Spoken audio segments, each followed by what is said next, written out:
Hello, and welcome to Black Marriage Therapy, BMT for short. Here we become students of marriage in order to create healthy, long lasting relationships.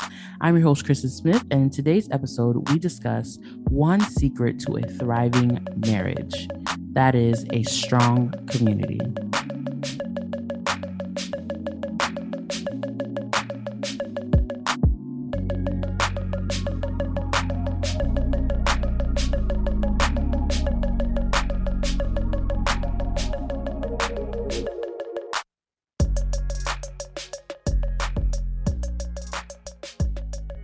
I believe there are 6 pillars to building a strong foundation for your marriage. Those are Christ, connection, communication, conflict resolution, commitment, and community. In this episode, we'll be discussing the pillar of community. This is often a pillar we don't discuss in regards to marriage because we are often taught the us against the world mentality.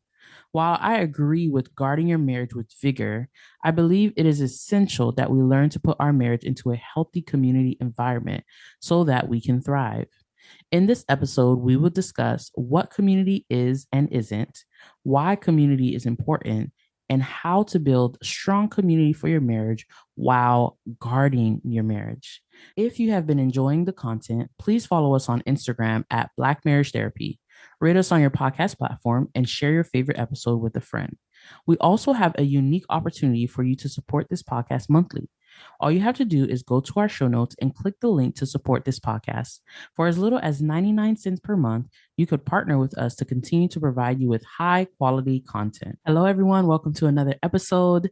I am Kristen Smith, and today for this episode, we're joined by our co-host, Junior Smith. Thank you. And as I mentioned before, we're talking about community, and we're just going to jump right into it because I think that this is an amazing topic that we need to discuss and that is not often discussed as part of a healthy, well-rounded marriage. Yes. A complete breakfast. What? Like a part of a complete breakfast? Okay. So the first thing that we want to talk about is what community is versus what it isn't. So community is not just the people around you. As a couple, you may have family members, other couples, maybe in-laws that are around you that you may call your community. But really and truly, when you look at the definition, that is not just what a community is. A community is more than that. Specifically, the definition of community is a feeling of fellowship with others as a result of sharing common attitudes, interests, and goals. Essentially, they are like-minded and aligned with you. So as couples, when you're looking for other couples to add to your community to help your marriage thrive, you're looking for people who are aligned with you, like-minded. Yes. They don't have to check all the boxes, but you're being very intentional with the people you select. They got to at least align with your core values, the main values you have. You know what I mean? And to be honest, it really is that simple. Yeah. It really is that simple. I don't think there's any way that I can complicate it or make it more deep than that. Community is a group of people, a group or other couples in this particular topic that we're talking about, other couples that are like-minded with you, that are in alignment with your marriage. Yeah. I mean, because if they're not like-minded, then I think, at best, they'll just be a whole bunch of fun. So, they'll always be fun, but that stability won't be there when you need it, right? Those trial times. At worst, there'll be a whole bunch of distractions. There'll be a whole bunch of problems. Taking you in a different direction than you're trying to go. Taking you in a tizzy. Okay. We're going to talk about that more a little bit later about, birds of a feather. So that is what community is versus what it isn't. Now, why is community important? There's a lot of different reasons why community is so important. I think that at the end of this whole thing, I want you guys to make making community essential to your marriage. You know what I'm saying? Because we talk about communication, we talk about conflict resolution, we talk about sex, intimacy, all these different things. But there's this big, huge factor in a healthy marriage that we don't discuss. And that is why I want you guys to really hone in and listen to what we're talking about, and this is something we've experienced as well and something that we practice in our own marriage, in our lives. So why is community important? So the first reason why community is important is because for support and guidance. I think that's very obvious. In marriage, there's great high times, but there's also low times, and you need people to be able to reach out to help you like talk through issues and really like encourage you. And this is why we said like-minded, right? Because if you got community out there be like, go cheat on your man, like we don't want that type of community. You know what I'm saying? You want the community who's going to be encouraging you. No, go back to your spouse, have that conversation. Like, do you need help? Do you need mediation? Like, oh, maybe you should go to therapy. Maybe you should talk to your pastor. Whatever that thing is, you need community and people outside to kind of help you work through your problems. There's been times where I'm dealing with something or I'm thinking about something and I'm like, oh, I don't want to take this as junior right away. I want to like talk it out with somebody. So I would go and talk to my sister-in-law, my friend, somebody, and, kind of work it out. And then they're like, no, talk to Junior about it. You shouldn't, they encourage me in the right direction. Right. And then guidance, if you have a couple who is further along than you, then that is like that mentorship type of couple. When we first got married, we had a lot of couples that were older than us. We felt isolated because we didn't have any peer couples, but we had couples that were like 10, 15 years like further down the line than us. And we were kind of looking to them. We're like, oh, this is kind of what our future going to look like with like kids and like work and like buying a house. And, but it was really nice to have those type of couples It's around. so funny you said kids, work, and buying a house. Mm-hmm. There was a specific couple I was looking at, Jonathan and Cassie, mm-hmm. your brother, and they're like down the line from us because they had 2 kids at that time. Mm-hmm. They had a house at that time, and he just came home from work. Mm-hmm. And I watched him specifically see what he does. And he started taking care of the kids. He prepped dinner. Yeah. And he was cleaning up around the house. Mm-hmm. I remember he told me that. Yeah. And I was just watching him, and I was like, oh, this was going to be like. Yeah. I'm gonna have 2 kids, right? I think I already had 1 kid at that time. No, we had no kids. At that time, I think we had 1 kid. Oh, because I was watching him because he's always been like a couple steps before me. Okay, and so I'm like, oh, I just got to be on game. Like I just got to be going. Like he came home from work and went to work. And so I was like, so okay, I was watching that for sure. And we weren't even having a conversation. Yeah, I was just learning from observation. Yeah. Another one is shared interests. So we talked about this already, but this is kind of like the social aspect of having couple friends, right? Some people that you can go to have dinner with or have like brunch or, different things like that, or even do retreats, vacation, things like that. It just brings you closer together. It helps you to have fun and relax and remember that you're not just, parents.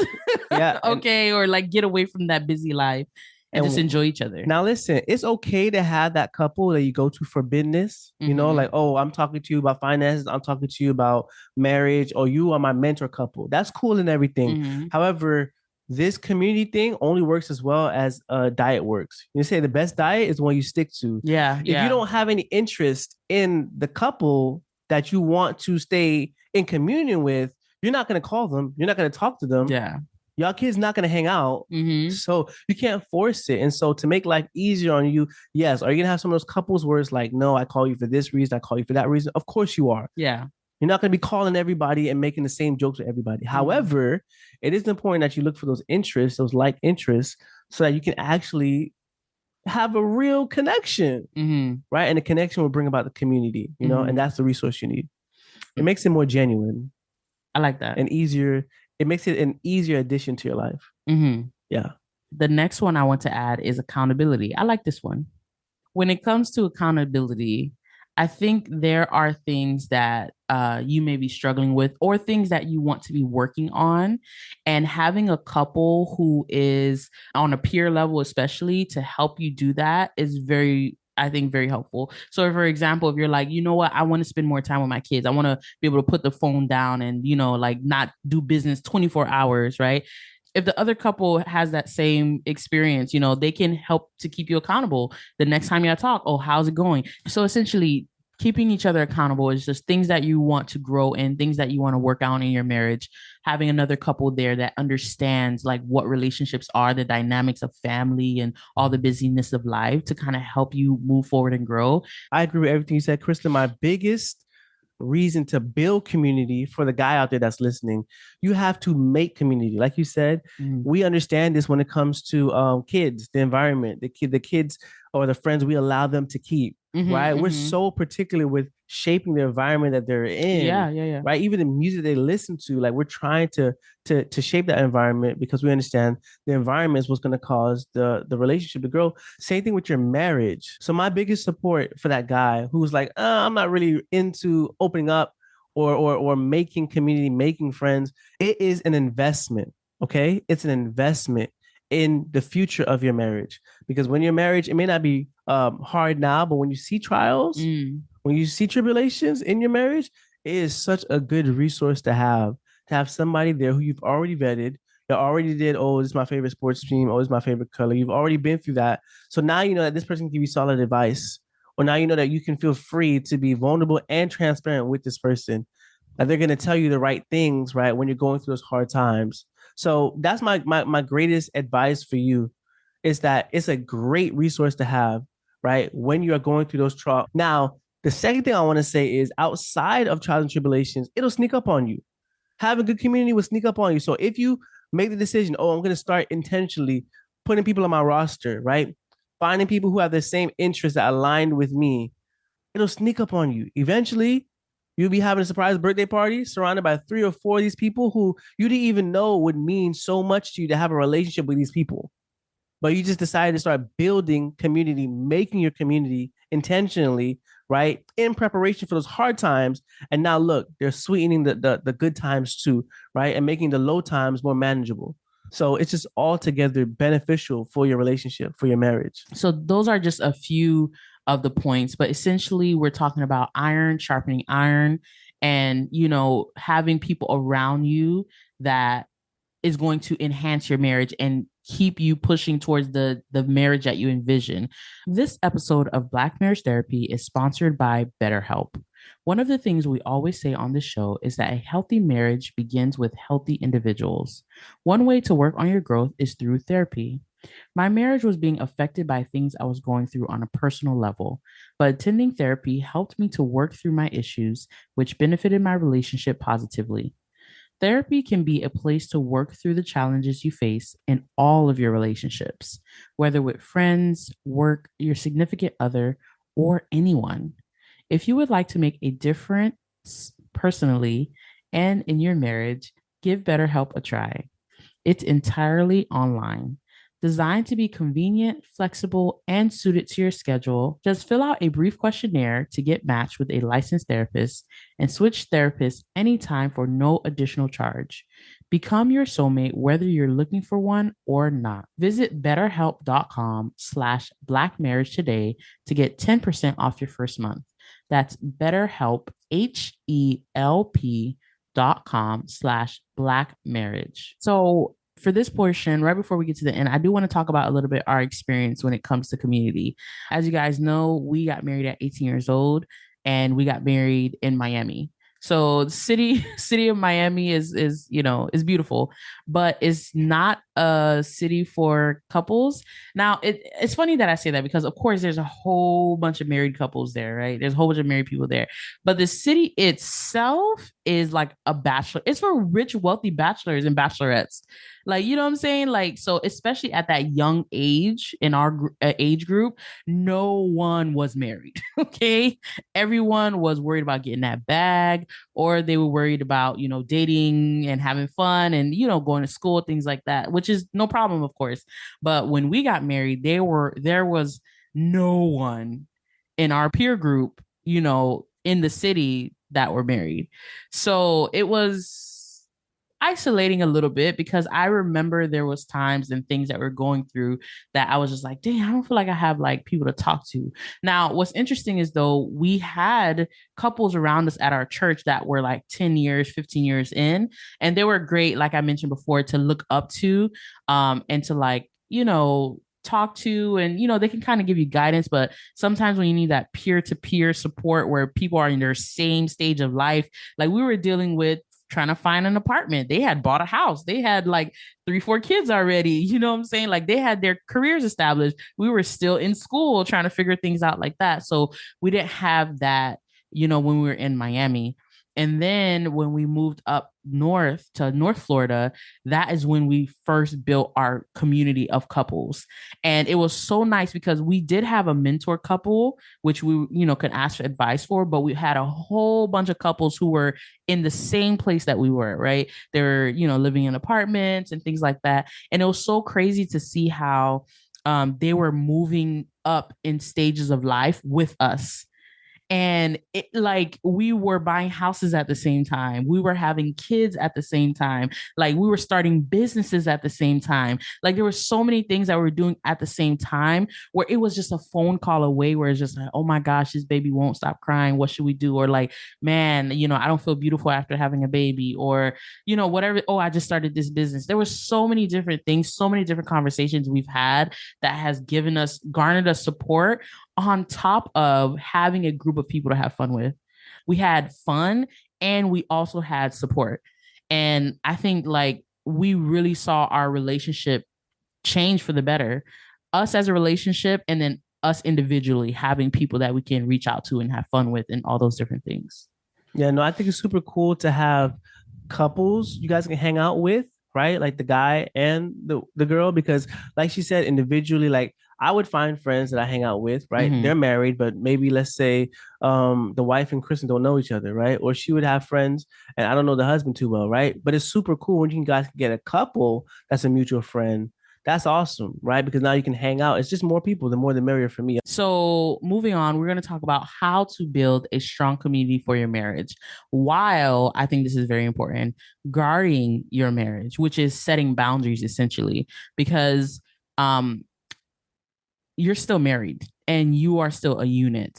So it's very important, while we're encouraging you to be out there in community and be in an environment that's going to help your marriage thrive, you still have to walk as a united front and protect your marriage with all vigor. And I'm thinking from the most extreme cases to the most basic cases, like, friends cheating with spouses, right? That's like an extreme case, but a very basic case is like, bashing your couples or gossiping or, something like that. You don't want that in a couple friend either. But, those from the extreme case to the most simple case, it's very important that you still guard and protect your marriage, even in community, right? So, number one, you have to know your values. This is season 3, episode 1. Oh, If you want to know how to set values and vision for your relationship, it is absolutely essential. It's going to be the blueprint for how you walk and the decisions that you make about your marriage. So you have to understand the values and the vision that you have for your marriage. For example, Julia and I value education. We value faith. We value family. Those are like some deeply rooted essentials for us. So when we are looking for friends, couples, and our community, we need people who are going to have those same values, people who value faith, people who value family, and people who value education or bettering yourself. We're not talking about education in like the structural sense, but in the sense of growth and bettering yourself, that type of education. So you have to be able to know your values as a couple. Secondly, you're going to look for those things in other couples, like we mentioned. And then thirdly, you're going to have to put yourself out there. So, you know, you're going to have to go to places where couples are in order to find couple friends. Maybe, you don't have like a lot of couples around you. You gotta have to go where couples go. So that may be a small group at your church for couples, or maybe if you do a marriage retreat, you might want to try to find other couples there with the same values. Or we have a couple friend that we met at our child's daycare, right? We were the only other Black couple at that time. Hey, let's be honest, it's the truth. And like we literally started a group chat called the Black couples from our child's daycare name, right? And that's something that we got together on, which was family, right? And the couple doesn't have to have everything on your values list. You don't have to be like check, check, check, check, right? But it just so happened that this couple, they shared a common value, and we were able to go to, like, we went blueberry picking. We do different things, but then also we call for help. This couple has helped us like move, what was it, like a refrigerator or something. He let us borrow a lot of stuff. he let us borrow a lot of stuff, and he was just very helpful, or we'll call and help and support one another with new endeavors or things that we have going on, so and then the last thing is to not just socialize, but to also lean on each other for support. I think that's very important when you're building a strong community. The social part is fun. The social part, you guys go out to eat or drink or whatever, right? But you also have to be able to or be vulnerable enough to call when you having problems, because that deepens the relationship, that allows them to be there for you and to support you and to pray for you or whatever those things that you need. So don't just socialize, lean on your community, call them when you're having the trouble, because that's what community is about. So that is the building community part. Now, how do you do that while guarding your marriage? That part is called boundaries. It tells others what is acceptable or unacceptable, right? And it allows you guys to maintain individuality. So even though you guys are like-minded, you're still different. Yes. As couples, right? So it's just important that you are setting boundaries. For example, right? If you don't feel comfortable discussing, or if one of the spouse don't feel comfortable discussing like your sexual life with a couple, they could be great. Right? But if that's a boundary that you want to set to protect your marriage, because maybe one spouse or both you guys don't feel comfortable sharing, intimate type of things. So you and your couple going to have to come together and decide, well, what are those things that we want to draw a line with, right? We don't want to share our financial details, or we don't want to share our sexual, problems. You kind of want to think about those things that um are kind of like a no-go for you guys, right? Or if you do want to share something, like, make it vague or maybe non-specific or something like that. So that way you can kind of vent and get help and support without crossing boundaries. So it's essential that you kind of create those boundaries around yourself as a marriage so that you can actually, build a strong community. So an example for this, and I want Junior to talk about this, and this is kind of how we're going to wrap up. An example of this is that there was a time where, and I want you to talk about this, but it was really about where we kind of made the decision that we don't want to be couples who bash each other. Like, we don't want to be a couple that bash each other, and we don't want to be around couples that bash their spouse. Like, it's just something that we're just not accepting. It's not acceptable to us. But Junior had a specific like experience, and maybe you could talk more about this, like how you went from coming to that conclusion. But yeah, so I think it was commonplace back in the day, at least, maybe like 10 years ago. I don't know. But it was commonplace for guys when they get around each other, they would just kind of badmouth their wives. Because it's like real easy. It's low brow. You don't know what to say. So you're just like, oh, my wife made me come, Just start complaining a little bit. That sounds bad. Like a honeydew list. And the other guy will immediately get it. Mm-hmm. And, you may not even mean that stuff about your wife. Yeah. But, it's just expected. Yeah. Okay. It's the space for it. And yeah, I would definitely lean on that. Meeting new guys who don't know what to say, right? Take a quick jab at my wife, and my wife would be none the wiser. But what ended up happening was, I would meet some guys that would just stay there, and we wouldn't get past how our wife made us come out to this event. It's like, all right, well, you're here now, so let's talk about something else. Mm-hmm. And eventually, I realized like I felt like I was being unfaithful to my wife doing that. Really? Yeah, because in reality, I would have to make stuff up. I guess you were doing really well at that time. That's an interesting way. I was just like, I'm lying, and I love to be genuine, and I want to reflect my relationship in a genuine light. Yeah, I don't want to dull it down for anybody. Oh wow, right? Because when it's bad, when your relationship is bad, people will add stuff on top of it and make stuff up. And so when your relationship is good, let it be as good as it is. Come on, let it shine. Yeah. People still dull on that too. They'll still dump on that. Yeah, they'll still make something up. Yeah.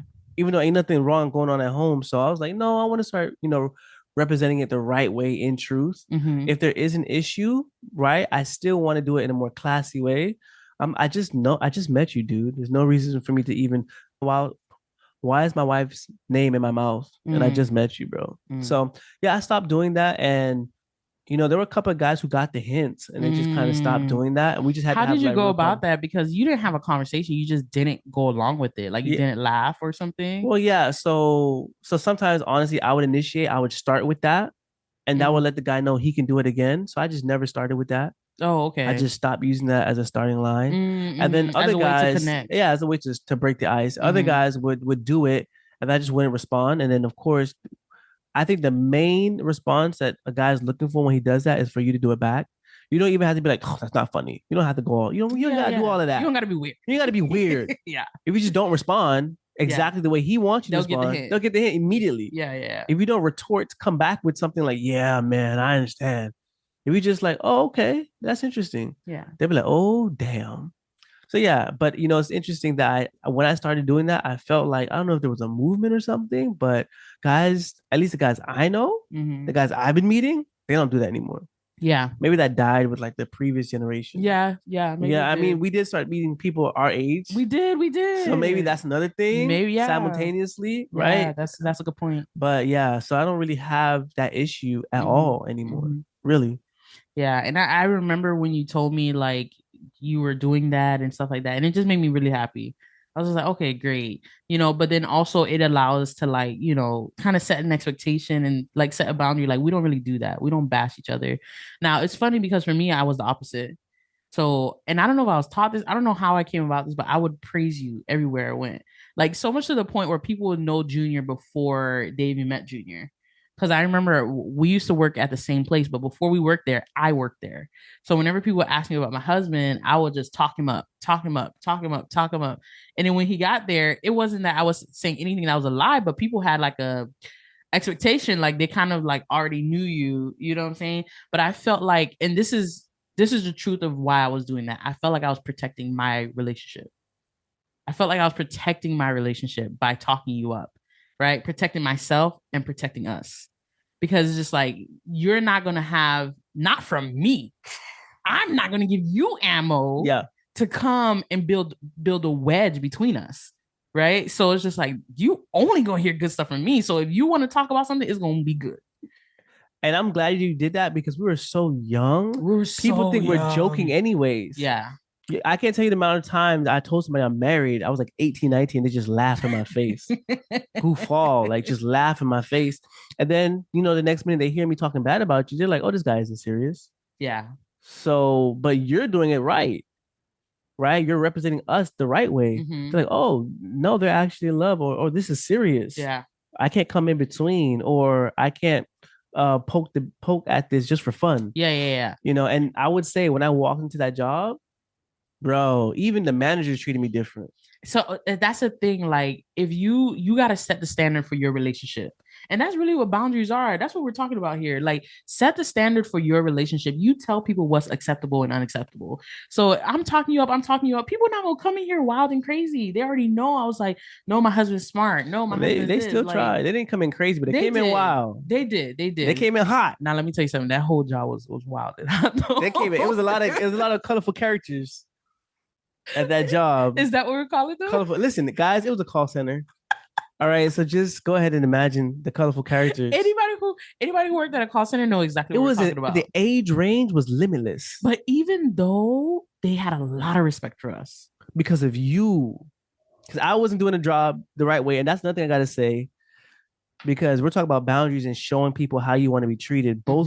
Both spouses have to be on the same page. I agree. Both of y'all got to be doing it. That's what or we're else you're about. making one person run their mouth for no reason. Oh, okay. Yeah. Because if I come into that job and I wasn't doing this, but if I was downplaying our relationship or whatever like that. Oh, there was girls ready. They thinking Kristen is Delulu. They were ready. So I have to play my role. Like, hey, this is what we agreed upon. Yeah. This is the boundaries we're going to set for everybody. And we're not going to play favoritisms or we're not going to be inconsistent. Both of us have to do that. Yeah. For the boundaries really to work. So, just to wrap it up, that's why the boundaries are so essential in your relationship. You want to be able to set a standard for how you treat your relationship, how others treat your relationship, while at the same time being open to community, being open to help and guidance and support and shared interest and all those different things that we talked about. So the quick tip for creating friends. Now, I will say I 100% understand that it is difficult to make friends as you're getting older. So, if you got married in your 30s, your friends are your friends. Now, if you got single friends, no, it's true. If you got single friends and maybe you don't have friends that's married, it may be difficult to find people who are like-minded. But as I mentioned before, the tip is what I said before, which is you have to get in spaces and places where couples are, and vet them. Like, you don't have to make it weird or awkward, but if they're not your vibe, please don't pursue it. You know what I'm saying? Because the last thing you want is toxic couples, or couples who are not for marriage, or couples who are weighing you down. That's the last thing you want for your marriage. But as we mentioned before, some places are church groups, marriage retreats, maybe your kids' daycare, dance classes, right? Pottery classes, couple classes, and candle making classes. These are places where you might find some couples, be kind, get out your house. Okay. Especially for my introverts out there. I know this sounds scary, but get out your house. Another place also is a Facebook group, like our Facebook group that has over 800 members. Shameless plug, right? That's a place where you can go and find other like-minded couples who are obviously wanting to work on their marriage. Yeah. The one tip I wanted to provide was know when it's time to add from your community and subtract from your community. Oh, come because on. Kristen and I had a good space held for this couple to come in and be a good part of our community, very close, very, very close to us. And it worked for a year and then it didn't. And when it didn't work, it burned and went up in flames. Okay. And so listen, I would be a cooked lemon if I continue to talk to them and try to make it work. After a while, they even gave us the text, they let us know, don't never contact us again. So it was a wrap. It's done. So listen, okay, well, guess what? We no longer align. What they tell you at the job interview when they fire you? They say, hey, we're gonna have to go in different directions. Yeah. Or they never even hire you in the first place. Yeah. Yeah. Sorry to inform you. Unalign. Sorry to inform you. We need to go our separate ways. So understand that as well, because and that may be difficult because you may have built relationship with these people, and over time y'all just ebbing away from each other. Yeah. And now it's time to do the big chop, where it's like, hey, you may realize your values don't align. The things that's important to you is not what's important to them. Yeah. I mean, what I found is that you speak to them and it's like, I get nothing from this. And I think I'm losing from this. And so it's like, I need to understand how much of me is going on in exchange every time we connect, communicate in this relationship. And I need to just put that on the line, weigh it, and see. Yeah, don't hold on to it just to hold on to it. Yeah. If you are an older couple, right, a wiser couple, you've been married longer, and you have your peer group, reach back down. All right. It's so important that we have mentorship. If there's a couple around you, you see they just got married, maybe they've been married 3 to 5 years, something like that, then you can turn around and be like, oh, let me help you out. Let me give you some wisdom, some guidance. Let me take you out to lunch. Let me just take you out to lunch. Let me babysit your kids if they're okay with that. Boundaries, we talked about that. But let me babysit your kids so y'all can go out on a date, right? Because you know how it's important. So there's so many levels to this. You have people who are ahead of you. You have people who are behind you. You have people who are on the same level of you. But all of those different places can be community. All right, that is all that we have for you today. Thank you all for tuning into this episode of Black Marriage Therapy. If you haven't yet, follow us on Instagram and Facebook at Black Marriage Therapy. Thanks again for listening. Talk to you soon.